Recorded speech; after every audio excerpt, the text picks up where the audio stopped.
السلام علیکم ورحمت الله وبرکاته. دوستانو په دغه ویډیو کې به تاسو ته په موبایل کې یو ډېر خوندور کوډ در وښیم چې د دغه کوډ په ذریعه سره به تاسې وکولی شئ چې د یو نمبر ټوټل معلومات راوباسئ چې دغه نمبر د چا په نامه دی، دغه نمبر د چا په شناخته کارت نمبر باندې دی.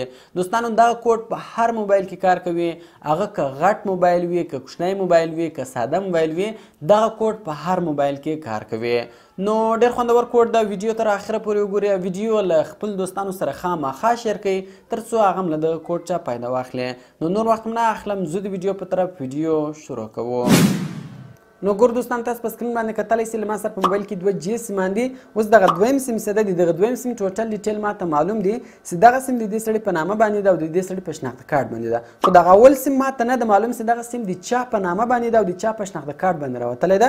نو اوس راځو دغه اول سیم معلومو. دې لپاره به په لومړي تاسو په خپل موبایل کې ډایل پیډ خلاص کړئ. دوستانو دغه کوډ په هر موبایل کې کار کوي، هغه که ساده موبایل وي که غټ موبایل وي، او دغه کوډ صرف د جیز نیټورک لپاره ده. دغه کوډ صرف په جیز سیم کې کار کوي، په نورو سیمانو کې کار نه کوي. د نورو نیټورکو کوډونه به ان شاء الله زه تاسو ته ډیر زر په نور ویډیوګانو کې در وښیم. نو کله تاسو بیا په خپل موبایل کې ډایل پیډ خلاص کړئ، به تاسو هغه کوډ وایي، هغه کوډ د *444*6*1# دغه کوډ به تاسو کې وایي. نو سمپل بل تاسو دا اوکې کوئ.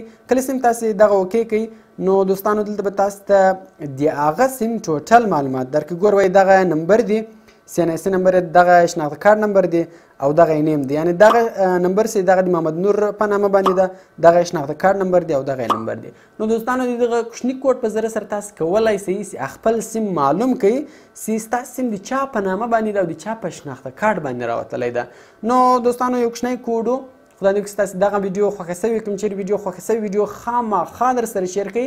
انشاءالله دوستانو په روانو ویډیوګانو کې زه به تاسو ته د نورو نیټورکو کوډونه هم در وښیم چې په هغو نیټورکو کې تاسو څنګه یو سیم معلومولی شئ چې دغه سیم د چا په نامه باندې ده.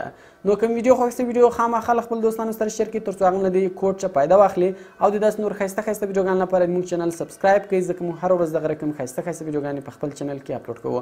نو ملاوي په نور ښایسته ښایسته ویډیوګانو کې په دعاګانو کې مې یاد ساتئ. د خدای په امان.